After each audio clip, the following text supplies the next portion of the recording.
Selamat malam, apa kabar kalian kali ini? Kembali lagi di Sobat Misteri. Pada kesempatan kali ini, saya akan menceritakan kisah horor yang berjudul Persaingan Bisnis Berujung pada Santet. Seperti apa kisahnya? Langsung saja kita masuk ke ceritanya. Budi dan istrinya adalah pasangan suami istri yang baru menikah tak lama ini. Ia dan istrinya tinggal di rumah yang sangat sederhana. Ia yang tak melanjutkan sekolahnya dan hanya lulusan sekolah dasar, hanya bisa bekerja serabutan. Kerja apapun Budi lakukan. Jadi kuli bangunan, kuli panggul di pasar, dan kerja yang lainnya asal itu halal baginya.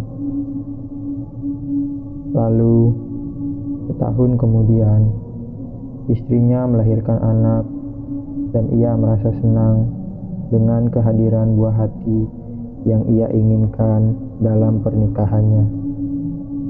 Namun, kesenangan itu juga menambah beban pikiran Budi karena penghasilan dari kerjanya yang serabutan pasti tidak akan cukup untuk memenuhi kebutuhan anaknya itu. Hingga akhirnya ia berpikir untuk pergi ke kota untuk mencari pekerjaan baru. Ia mencoba berbicara dan meminta izin kepada istrinya.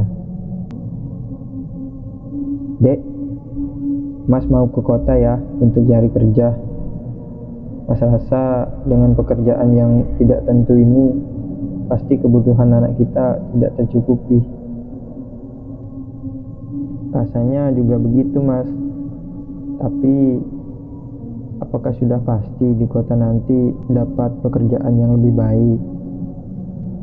"Ya, kita tidak tahu sebelum kita mencoba. Kamu doakan saja supaya Mas di sana nanti dapat pekerjaan." "Ya udah, Mas. Kapan mau ke kotanya?" "Rencana 2 hari lagi. Mas mau cari ongkos dulu untuk ke kotanya."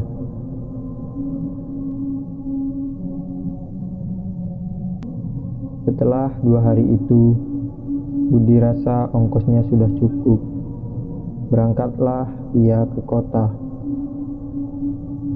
Sampainya di kota, ia mencoba melamar kerja di rumah makan. Walaupun jadi tukang cuci piring, pasti akan ia lakukan. Namun, beberapa warung makan yang ia datangi tidak mencari pekerja baru. Dan ia terus berkeliling mencari pekerjaan di sana. Namun, tetap tidak mendapatkan pekerjaan. Merasa putus asa, sehari penuh belum mendapatkan pekerjaan. Sampai malam tiba, ia hanya bisa duduk diam merenung di depan warung yang sudah tutup. Tiba-tiba ada seorang pria berusia 45 tahun yang menghampirinya. Lalu mereka berbincang dan Budi bercerita bahwa ia dari desa ke kota ingin mencari pekerjaan yang lebih baik. Dan kebetulan pria itu sedang mencari karyawan di cabang baru warung mie ayamnya itu. Ternyata pria itu adalah pengusaha mie ayam yang sudah memiliki banyak cabang. Lalu ditawarkanlah ia pekerjaan sebagai pelayan di warung mie ayamnya itu. Dari wajah yang putus asa tadi berubah menjadi senyuman. Ia sangat senang dan menerima pekerjaannya itu. Setelah itu, besoknya Budi mulai bekerja. Dan dalam bekerja, ia tak hanya bekerja saja, ia juga mempelajari resep-resep mie ayam dari berbagai cara pembuatan mie dan cara-cara lainnya agar rasa mie ayam itu enak. Dari hasil pekerjaannya ini, ia menafkahi istri dan anaknya di desa. Selama 2 tahun ia bekerja, warung itu selalu ramai pelanggan karena rasa mie ayamnya bikin nagih. Selama itu juga ia terus belajar.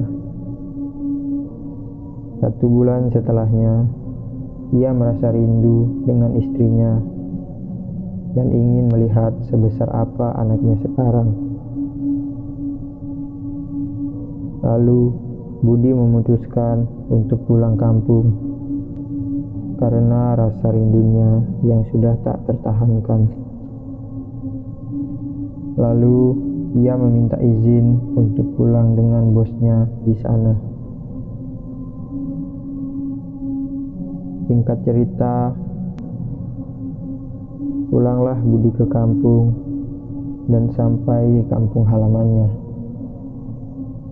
Dan ia melepas kerinduannya itu pada istri dan anaknya. Selang beberapa hari, Budi tak kembali lagi ke kota. Ia mencoba mulai usahanya sendiri bersama istrinya untuk mencoba menjual mie ayam dan membuka warung di depan rumahnya. Karena ia sudah belajar banyak resep-resep mie ayam dari tempat ia bekerja di kota. Di dekat rumahnya itu tak banyak pedagang lain yang berjualan.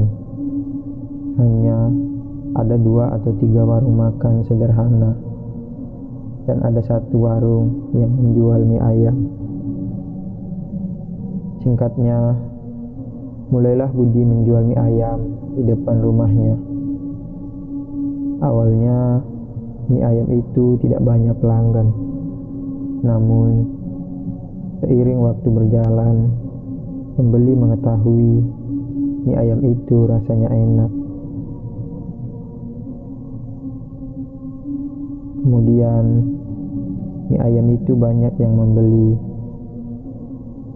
hampir setiap harinya. Mie ayam Budi selalu laku dan habis terjual. Bahkan dari jam 9 ia berjualan, sebelum maghrib mie ayam itu sudah habis terjual. Selama 6 bulan, warung Budi selalu ramai pelanggan. Hingga yang dulu penghasilannya hanya cukup untuk ia dan istrinya, sekarang ia bisa memberikan uang kepada orang tuanya, walaupun hanya sedikit. Namun, suatu hari ada peristiwa aneh yang terjadi. Di hari itu, Budi tak dapat satupun pelanggan yang membeli mie ayamnya. Ia merasa heran, kenapa hari itu tak ada satupun pembeli. Esok paginya, Budi bertemu dengan tetangga yang sedang lewat dan berkata kepada Budi, "Mas Budi, kemarin kok tutup ya warungnya? Padahal saya mau beli mie ayam." "Loh, kata siapa tutup, Bu? Saya buka sehari penuh, gak ada yang beli. Kemarin saya lihat tutup, Mas. Ya, saya balik lagi ke rumah." Lalu Budi kembali masuk ke warungnya dan ia merasa aneh. Ia pun memberitahu istrinya apa yang dikatakan tetangganya tadi. Dan anaknya berkata, Jika kemarin ia melihat sosok yang sangat besar dan seluruh badannya berbulu, seperti sedang menutupi warungnya itu. Istrinya juga bilang, sehari sebelumnya ia menemukan kantong plastik berisi buah yang busuk di bawah gerobak mie ayamnya. Lalu Budi berpikir, apakah ada orang lain yang iri dengan warungnya yang selalu ramai itu? Maka Budi mencoba untuk mendatangi seorang kiai untuk menemukan solusi dari permasalahan yang dihadapinya itu.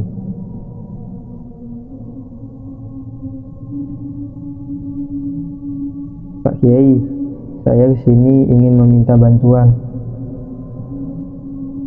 Apa yang bisa saya bantu?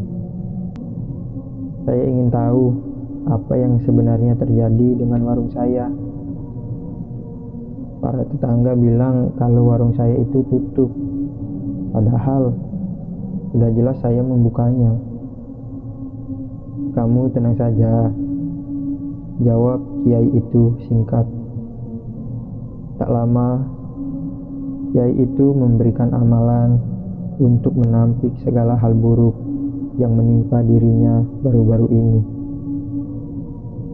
Pak Kiai juga berkata, memang benar, keanehan yang menimpa Budi disebabkan karena ada seorang pedagang yang berada tak jauh dari tempat Budi, merasa iri dengan warungnya yang selalu ramai pembeli.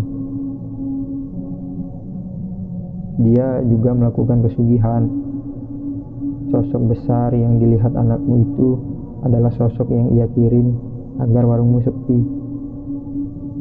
Untung kamu cepat datang ke sini, kata kiai itu.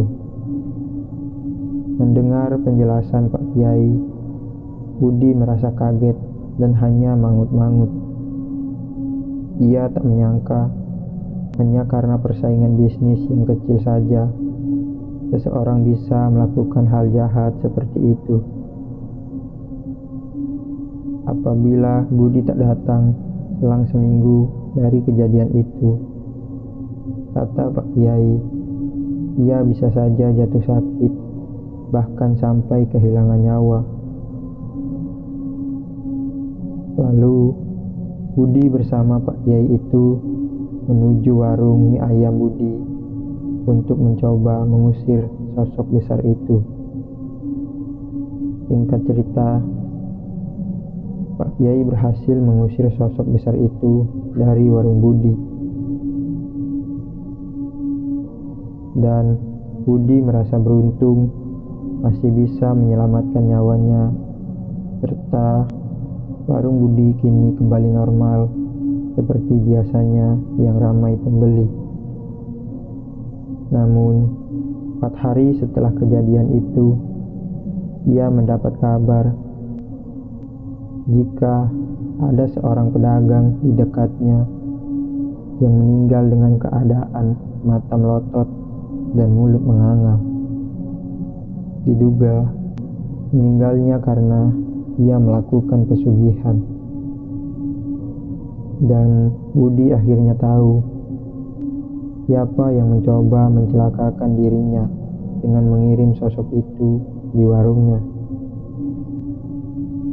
Ternyata karena Budi gagal dijadikan tumbal, maka sosok itu meminta tumbal anak dari pedagang itu. Namun pedagang itu tak mau menumbalkan anaknya, hingga ialah yang menjadi korbannya.